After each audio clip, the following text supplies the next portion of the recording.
저는 오늘 여러분들과 함께 실패에 담긴 은혜, 이런 제목으로 말씀을 나누려고 합니다. 요즘 한국에서 인기를 얻는 진짜 사나이라는 프로그램이 있습니다. 이 군대 생활을 실제적으로 체험하는 그런 프로그램인데, 그 프로그램 가운데서 유격 훈련을 받는 장면이 있습니다. 제가 그 프로그램을 보았는데요, 한 유격 교관의 말이 참 인상적이었습니다. 고된 유격 훈련으로 힘들어하는 군인들에게 이 교관이 말을 하는데요, 고요한 바다는 훌륭한 사공을 만들어내지 못합니다. 지금부터 나와 조교들이 여러분의 거친 파도가 되어 주겠습니다. 이 말이 참 그렇게 인상 깊게 다가왔습니다. 오늘 본문의 말씀은 아이성 전투에서 패배한 이스라엘 백성들의 모습을 소개합니다. 아이성 패배는 아픔만 남기는 실패가 아니었습니다. 오히려 더 깊은 하나님의 은혜를 깨닫고 남은 여리고 정복 전투에서 승승장구할 수 있도록 돕는 거친 파도와 같았습니다. 우리도 믿음의 길을 가지만 항상 우리의 믿음의 길에는 승리만 있는 것은 아닙니다. 때로는 뜻하지 않는 실패를 경험할 때도 있습니다. 그러나 우리는 그 실패를 통해 보아야 할 것을 보고 제거해야 할 것을 제거하면서 우리의 남은 삶을 오히려 승승장구하는 승리의 삶으로 살아가는 것, 이것이 바로 믿음의 삶입니다. 저는 오늘 말씀을 준비하면서 제 마음속에 문득 이런 질문이 떠올랐습니다. 아이성 전투의 실패가 우리에게 무엇이 중요한 것인가? 왜 우리가 이것을 들어야 하는가? 왜 우리가 그것을 살펴야 되는가? 이스라엘 백성들이 아이성에서 패배한 그 전투에서 패배한 그 패배가 도대체 우리에게 무슨 의미가 있는가? 왜 우리는 이것을 살펴야 하는가? 곰곰이 거기에 초점을 맞추면서 이 말씀을 준비하다가 그 이유를 발견하게 됩니다.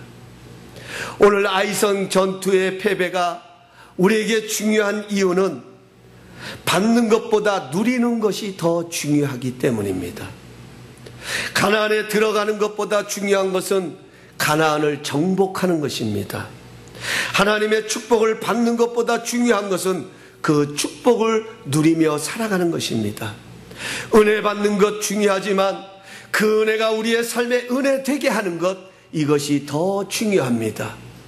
우리가 예수 믿고 구원받는 것 중요하지만 구원의 감격을 누리며 살아가는 것, 이것이 더 중요합니다. 우리가 이 땅에서 하나님의 축복을 받아 누리기 위해 이스라엘 백성들이 왜 가나안에서, 그것도 여리고보다 적은 아이성에서 패배했는지 살펴볼 필요가 있습니다. 오늘 성경은 이스라엘 백성들이 하나님의 약속의 땅, 축복의 땅인 가나안에서 왜 그들이 실패를 했는지, 그들이 가나안 땅에서 가장 큰 성읍 가운데 하나인 여리고를 정복하고 난 이후에 그것보다도 적은 아이성에서 왜 패배를 했는지 그 이유를 한 가지로 소개하고 있습니다. 오늘 1절 말씀 하반절에 가서 보면 여호와께서 이스라엘 자손들에게 진노하시느니라, 이렇게 기록하고 있습니다. 하나님의 진노하심 때문입니다. 어떤 사람들은 이 본문을 가지고 해석을 할 때에 이스라엘 백성들이 아이성을 너무나도 얕잡아보고 3,000명만 올려보냈기 때문이라고 생각할 수도 있습니다. 또 그렇게 말하는 사람들도 있습니다. 그러나 아닙니다. 여러분, 언제 이스라엘 백성들이 인원 가지고 숫자 가지고 하나님의 일을 이뤄가신 적이 있습니까? 하나님은 숫자의 개념 없이, 아니 300명으로도 몇만 명, 몇십만 명, 몇백만 명을 얼마든지 제거하실 수 있는 것이 하나님의 능력입니다. 아이성의 전투의 실패는 하나님의 진노하심이 그들 가운데 임했기 때문입니다. 아마 3만 명이 올라갔어도, 30만 명이 올라갔어도 그들은 실패했을 것입니다. 그럼 왜 하나님은 진노하셨을까요? 왜 하나님께서는 이스라엘 백성들에게 진노하셨습니까? 여기 진노라는 말은 아나프라는 말에서 유래되었습니다. 히브리어 아나프라는 말에서 유래되었는데 강하게 숨쉬다 또는 호흡이 거칠어지다 이런 뜻을 담고 있습니다. 하나님께서는 이스라엘 백성들 가운데 어떤 한 장면을 보시면서 호흡이 거칠어지셨습니다. 어떤 한 장면을 보시면서 하나님의 마음속에 분노가, 하나님의 호흡이 분노로 발하기를 시작하셨습니다. 우리가 그 앞장인 6장 18절에 가서 보면 하나님은 여리고성의 모든 물품은 하나님께 바치라고 명령하셨습니다. 그 어떤 것도 너희들이 취하게 되면 고통이 임할 것이라고 경고를 했습니다. 그런데 아간은 몰래 하나님의 물건을 감추었습니다. 여러분, 우리가 가끔 자녀들을 이렇게 훈계할 때 그런 이야기 하잖아요. 아빠는 네가 실수한 것 때문에 화난 것이 아니라 네가 속인 것 때문에, 거짓말한 것 때문에 화가 난다. 뭐가 다릅니까, 여러분? 실수한 거하고 거짓말한 거하고. 근데 실수는 분명히 있어요. 죄는 했어요. 저질렀어요. 그런데 그 죄보다도 더 고약한 게 있다라는 거예요. 그것 때문에 부모는 더 속상해하는 거예요. 내 자녀가 그것 때문에 그런 실수를 범했다는 것이 더 화가 나는 거예요. 더 분노하는 거예요. 하나님께서도 지금 아간이 물건을 훔쳤다 이 자체 때문에 하나님은 분노하시는 것이 아니라 아간이 저지른 그 죄의 특성 때문에 하나님은 분노하고 계십니다. 그 죄의 특성이 뭐냐? 아간은 성경을 끝에까지 읽어가서 보면 아간은 죄가 들통날 때까지 숨겼습니다. 자신의 죄를 숨겼습니다. 이 말은 아간이 죄를 범할 때는요, 아무도 모른다라는 이 생각에서부터 시작됐다는 것입니다. 하나님의 물건을 훔쳐올 때도 지금 보는 사람이 없으니까 만약에 누군가 이것을 보았다면 여호수아에게 가서 고자질을 했을 거예요. 일렀을 거예요. 그러나 본 사람이 아무도 없습니다. 이 생각에서부터 아간은 이 죄가 시작이 되는 것입니다. 그런데 중요한 것은 하나님은 알고 계셨습니다.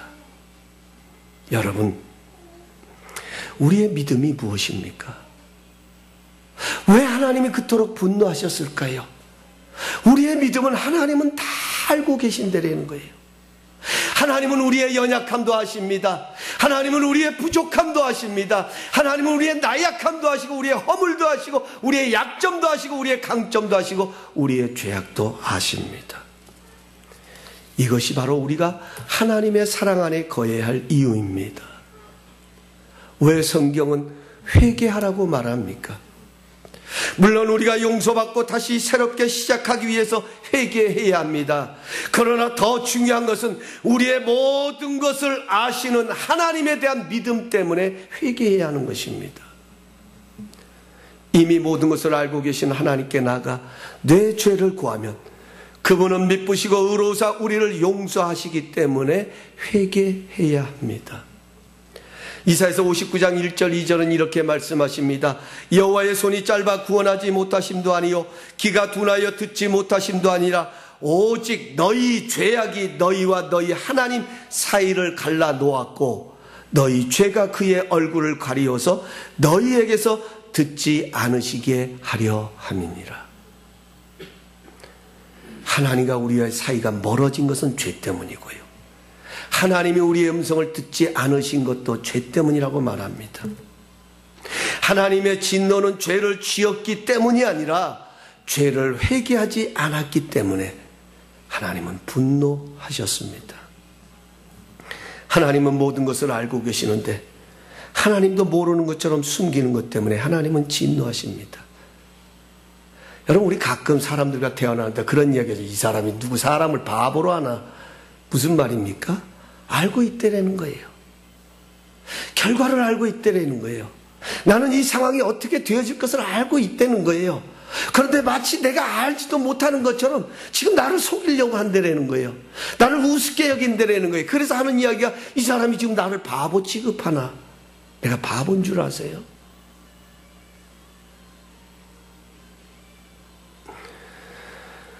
참 신기합니다. 죄는요, 감추면 감출수록 기쁨이 없어요. 내가 원하는 거 가졌잖아요. 내가 소유했으면 기쁨이 있어야 하는데 기쁨이 없어요. 오히려 불안합니다. 그러나 하나님은 하나님께 나가 나의 죄를 구하면 하나님은 용서하여 주십니다. 이것을 확증하는 것이 예수님의 십자가입니다. 하나님은 공의로우신 분이시기에 반드시 죄에 대하여 심판하십니다. 하나님의 심판을 벗어날 수 있는 길은 죄를 해결해야 합니다. 그러나 우리는 그 어떤 것으로 죄를 해결할 수가 없습니다. 죄값은 사망이기 때문에 반드시 죽어야 합니다. 그러나 하나님은 이 세상을 사랑하셨습니다. 하나님은 우리를 너무나도 끔찍이 사랑하셨기 때문에 우리를 죄로 말미암아 죽일 수가 없으셨습니다. 그래서 우리를 살리고 싶으셨던 하나님, 예수님을 대신하여 우리를 대신하여 십자가에 달리게 하셨습니다. 우리는 예수님의 십자가를 보면서 내 죄 때문에 예수님께서 십자가에 달려 돌아가셨다라고 고백합니다. 나보다 더 흉악한 죄를 지은 저 옆집 아저씨 때문에 예수님이 십자가에 죽어 돌아가신 것이 아니라 저 십자가는 나의 죄 때문에 예수님께서 달려 돌아가셨다. 이것이 우리의 믿음의 고백입니다. 하나님은 우리의 죄를 보시는 것이 아니라 우리의 죄값을 지불하시고 우리를 덮어주고 계시는 예수님의 보혈을 보시고 우리를 의롭다 여겨 주십니다. 지금도 우리는 우리의 의로움으로 하나님께 나가는 것이 아닙니다. 지금도 우리는 우리의 잘난 것을 가지고 하나님께 나가는 것이 아니라 예수님의 이름으로 하나님의 보좌에 나가는 것입니다. 이것이 바로 실패에 담겨 있는 하나님의 은혜입니다. 사랑하는 성도 여러분, 지치고 피곤할 때에 나를 반겨주고 내가 돌아갈 집이 있다고 하는 것이 행복입니다. 감사입니다. 힘들고 어려울 때 안길 수 있는 품이 있다고 하는 것, 이것이 행복입니다. 오늘 이 예배는 실패에 담긴 하나님의 은혜를 의지하여 하나님께 나가는 시간입니다. 오늘 이 예배는 하나님께 안기는 시간입니다. 내가 죄를 짓지 아니했기 때문에 하나님께 나가는 것이 아니라 지난주 우리는 죄를 범했습니다. 우리는 이 죄를 해결하지 않으면 평생 이 죄를 안고 살아가야 합니다. 그러나 우리는 하나님께 나와 이 죄를 고백하고 그 실패의 자리에서 돌아서는 시간, 그 시간이 바로 이 예배의 시간입니다. 이것이 회개입니다. 하나님께서 주시는 은혜와 평강이 우리의 연약함을 붙들어 주시고 우리를 새롭게 해주시는 능력이 임하게 됩니다. 그러면요, 왜 아간은 하나님께서 가지지 말라, 취하지 말라라고 했는데 왜 범죄했을까요? 하나님이 그렇게 부탁을 하셨는데도 하나님의 기적을 보여주시고 하나님의 능력을 보여주시면서 절대로 너희들은 이것을 취하지 말라라고 그렇게 부탁하셨는데, 만약 이것을 가지면 고통을 당할 것이라고 경고까지 해주셨는데 왜 아간은 죄를 범했을까요? 우리 7장 21절을 다 펼쳐보시겠습니다.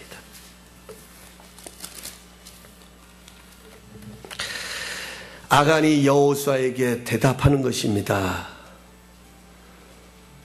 제가 20절 있습니다. 아간이 여호수아에게 대답하여 이르되 참으로 나는 이스라엘 하나님 여호와께 범죄하여 이러이러하게 행하였나이다. 21절 우리 다 함께 읽습니다. 시작. 내가 노력한 물건 중에서 시날산의 아름다운 외투 한 벌과 은 200세겔과 그 무게가 50세겔 되는 금덩이 하나를 보고 탐내어 가졌나이다. 여기 중요한 것은 탐내어 가졌나이다. 아간은요, 탐내어 가졌다 이렇게 말하고 있습니다. 자기가 고백해, 내가 탐내어 가졌습니다. 그 당시 시날산은 바빌로니아를 가리키는데 이 바빌로니아는 최고의 문명 국가였습니다. 그곳에서 가장 아름다운 옷들이 생산되었습니다.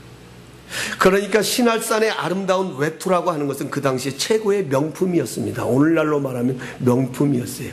우리 여기 여성분들 계시면 여러분 명품 선물 받을 때 얼마나 좋으십니까? 저는요, 이 성경을 보면서 아간의 마음이 한쪽으로는 조금 이해가 됐어요. 왜냐하면 저에게도 죄성이 있으니까. 여러분, 그 광야길을 걸어왔는데 아름다운 외투 한 벌을 보면 아내 생각도 날 수도 있는 거고요. 얼마든지 그런 생각을 가질 수 있었을 거예요. 그 옷을 보는 순간에 탐심이 생긴 것입니다. 그리고 2.3kg나 되는 은덩어리와 150돈, 오늘날로 말하면 150돈이나 되는 금덩이를 보는 순간 그 마음에 탐심이 생긴 것입니다.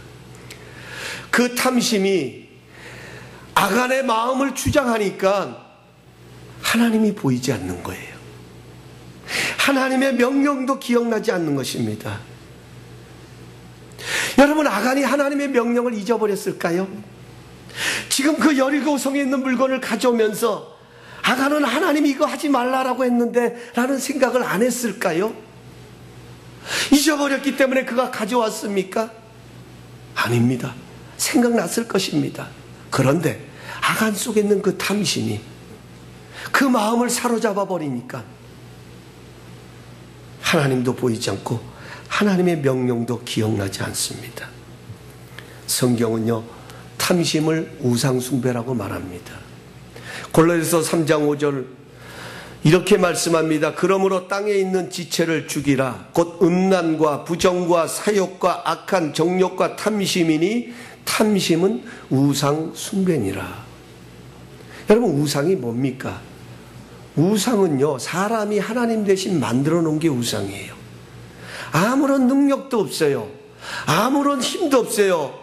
그런데 사람들은 자신들이 하나님 대신 어떤 우상을 만들어 놓고 마치 그것이 행복을 가져다 주는 것처럼, 마치 그것이 우리에게 능력을 가져다 주는 것처럼 그것을 귀하게 여기고 그것을 숭배한다는 거예요. 이게 우상 숭배라는 것입니다.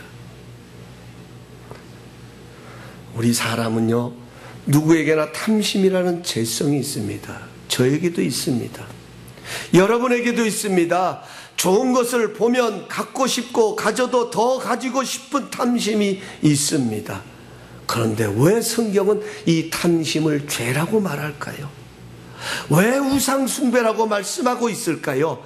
여러분, 탐심을 물리쳐야 되는 이유는 자족함의 은혜를 망각하게 하기 때문입니다. 여러분은 언제 가장 행복하십니까? 많은 것을 가졌을 때입니까? 우리가 가장 행복할 때는 자족함의 은혜가 있을 때입니다. 사도 바울은 나의 다 된 것은 하나님의 은혜로라는 이 자족함이 있었기 때문에 그는 달려갈 길을 달려갈 수 있었던 것입니다. 자족함의 은혜는 너무나도 소중하고 귀중한 것입니다. 우리 모두는 하나님이 주신 것에 감사하며 살아갈 때가 가장 행복할 때입니다. 여러분의 아내가 가장 사랑스러워 보이고 여러분의 남편이 가장 멋있어 보일 때가 언제입니까? 나에게 명품 가방 사다 줄 때가 가장 멋있어 보입니까? 자족함의 은혜가 있을 때가 가장 사랑스럽고 가장 멋있습니다. 자족함의 은혜입니다. 여러분, 탐심이 있으면요, 음욕을 품게 됩니다. 내 아내가 있음에도 불구하고, 내 남편이 있음에도 불구하고 탐심이 있으면 음란하고 부정적인 생각이 자리를 잡게 됩니다. 그러나 자족함이 있으면 감사가 있고 행복함이 있습니다. 하나님께서 왜 이렇게, 하나님께는 금 150돈 아무것도 아닙니다. 은 아무것도 아닙니다. 외투 한 벌 아무것도 아닙니다. 그러나 분명한 것 한 가지는요, 가나안 땅은요, 탐심으로 살아가야 되는 땅이 아니라 자족함의 은혜로 살아가야 되는 땅이에요. 우리가 무엇을 하든지 탐심으로 하면 안 됩니다. 탐심으로 하면 거기에는 감사가 없습니다. 자족함이 없습니다. 내가 드러나야 됩니다. 내 욕망밖에 보이지 않습니다. 그러나 감사가 있으면요, 행복이 있습니다. 기쁨이 있습니다. 자족함이 있습니다. 저는 이 말씀을 보면서 우리의 축복이 감사가 넘치는 축복이 되기를 원합니다. 하나님은 우리의 성도님들의 가정을 축복하시기를 원하십니다. 하나님은 우리 교회를 축복하시기를 원합니다. 하나님은 여러분의 삶에 반드시 하나님의 축복을 이루어 가실 것입니다. 중요한 것은 그 축복이 자족함의 축복이 되어야 됩니다. 감사함의 축복이 되어야 됩니다. 탐욕의 축복이 되면 망하는 것입니다. 죄를 범하게 되는 것입니다. 많은 것을 가지고도 감사할 줄 모르는 소유가 무슨 기쁨이 있겠습니까? 우리가 열심히 사는 것보다 중요한 것은 행복한 열심이 되어야 합니다. 제가 말씀을 준비하다가 어느 선교사님의 글을 읽으면서 제 자신을 다시 돌아본 시간을 가졌습니다. 조 에스더라는 선교사님의 글인데요, 이 선교사님은 인도의 한 도시에 홀로 들어가 사역의 발판을 마련하고자 했으나 모든 길이 다 막혀서 너무나 힘들어 자리에 들어 누워버렸습니다. 그 자리에 들어 누워서 탄식의 기도를 하나님께 드렸답니다. 주님, 정말 답답합니다. 캄캄합니다. 내가 하나님의 일을 하겠다고 이 인도 땅까지 왔는데 아픈 캄캄하고 저를 도울 자가 아무도 없습니다. 정말 안타깝습니다. 반은 원망 섞인 그런 탄식으로 하나님께 탄식하는데 한 말씀이 생각 떠올랐다는 것입니다. 예레미야 17장 7절 말씀이 생각나더랍니다. 무릇 여호와를 의지하며 여호와를 의뢰하는 그 사람은 복을 받을 것이라. 그는 물가에 심어진 나무가 그 뿌리를 강변에 뻗치고 더위가 올지라도 두려워하지 아니하며 그 입이 청정하며 가무는 해여도 걱정이 없고 결실이 그치지 아니함 같으리라. 이 선교사님이 이 성경을 펼쳐놓고 묵상을 하는데 갑자기 이분의 마음속에 아무런 방법이 없고 누구도 도와줄 사람이 없는 이 상황이 자기에게는 축복이라는 그런 생각이 들더랍니다. 그러면서 두 눈에 눈물이 흐르면서 만약 누군가 내가 이 인도 땅을 밟았을 때 도와주는 사람이 내 주변에 많이 있었더라면 나는 그를 의지했을 텐데 아무도 도울 사람이 없으니 정말 하나님만 의지하게 되었다고, 다시 일어날 힘이 생겼다고, 그리고 나서 그 힘 가지고 주님의 일을 감당했을 때 그 사역 속에 하나님의 일하시는 역사를 경험했다라고 간증에 기록하고 있는 것을 읽게 되었습니다. 여러분, 사망의 음침한 골짜기 있어도 나와 함께 하시는 하나님, 그 하나님만 있다면 그 죽음의 골짜기 속에서도 감사할 수 있고 행복할 수 있는 것이 바로 여러분과 제가 아니겠습니까? 탐심은 이런 자족함의 은혜를 빼앗아가는 죄이기 때문에 하나님은 탐심은 우상 숭배라고 버리라고 말씀하십니다. 마지막으로 하나 더 살펴보고 싶은 것은요, 하나님의 진노하심이 1절에 가서 보면 이스라엘 백성들에게 임하였다 이렇게 말합니다. 여호와께서 이스라엘 자손들에게 진노하시니라. 여러분, 누가 잘못했습니까? 아간이 잘못했습니다. 그러면 아간 한 사람만 붙잡고 하나님이 진노하시면 될 텐데 이스라엘 백성들에게 하나님이 진노하셨다. 그 결과가 바로 아이성에서 실패한 거예요. 숫자가 적어서가 아니에요. 아간이라는 이름의 뜻은 고통을 주다입니다. 그래서 우리가 끝에 가서 읽다 보면요, 여호수아가 아간을 불러놓고 왜 너는 우리 백성 모든 백성들에게 고통을 주냐 이렇게 묻습니다. 아간 한 사람의 죄가 이스라엘 전체에 고통을 주었다는 것입니다. 우리에게 들려주시는 하나님의 중요한 메시지가 있습니다. 우리가 죄를 지을 때는 내가 죄를 범하지만 그 죄가 나 한 사람에게 머무는 것이 아니라 다른 사람들에게도 영향을 준다는 것입니다. 잔잔한 연못에 던져진 돌처럼 우리가 지은 죄의 파문은 퍼져나가고 또 퍼져나가서 내 안에 있는 평안을 깨뜨릴 뿐만 아니라 다른 사람의 평안까지 깨뜨린다는 것입니다. 그래서 성경은 어떤 모양이라도 악은 버리라고 말씀하십니다.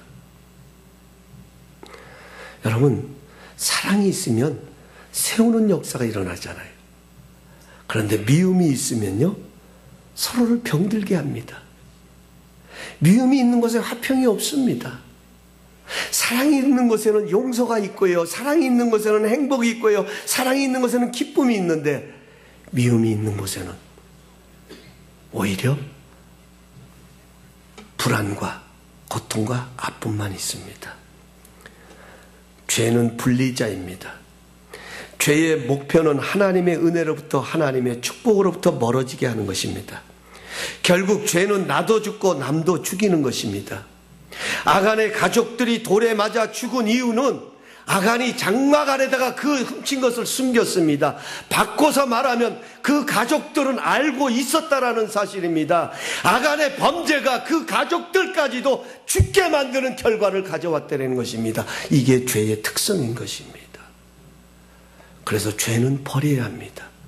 그래서 죄는 회개해야 합니다.